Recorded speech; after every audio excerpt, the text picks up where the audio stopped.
సాక్ష్యం ఉంది సార్.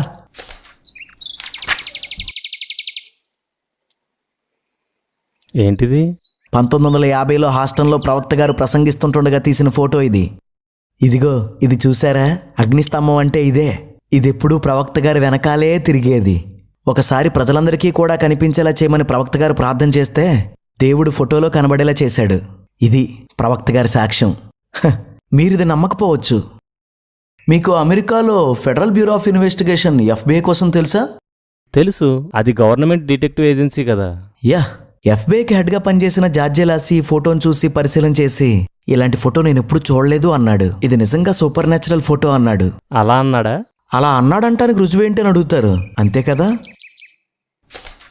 ఇది ఆయనే స్వయంగా ఇచ్చిన రిపోర్ట్. ఏముందంటావు అందులో?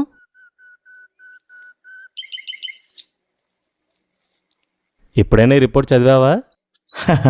చదవలేదు, కానీ అందులో ఏముందో నాకు తెలుసు. ముందు చదువు.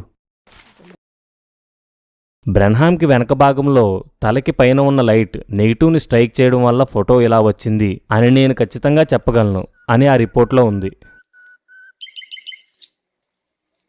చదివావా? నీ మొబైల్లో నెట్ ఉందా?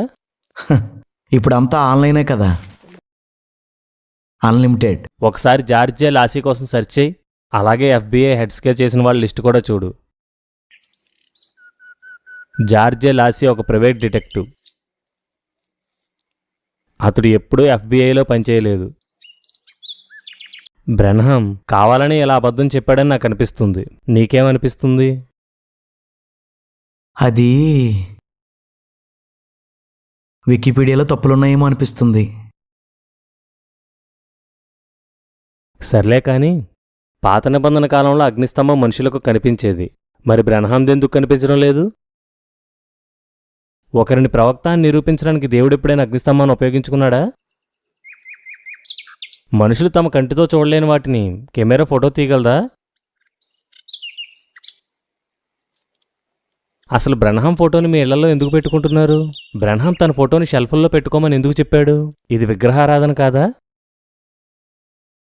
ఈ ఫోటో బ్రెన్హామ్ని ప్రవక్తగా రుజువు చేస్తుంది అని అన్నావు, కానీ ఈ ఫోటోని సూపర్ న్యాచురల్ ఫోటోగా చిత్రీకరించడానికి అతడు చెప్పిన కట్టుకథల్ని బట్టి అతడు ఒక అబద్ధికుడని ఈ ఫోటో రుజువు చేస్తుంది.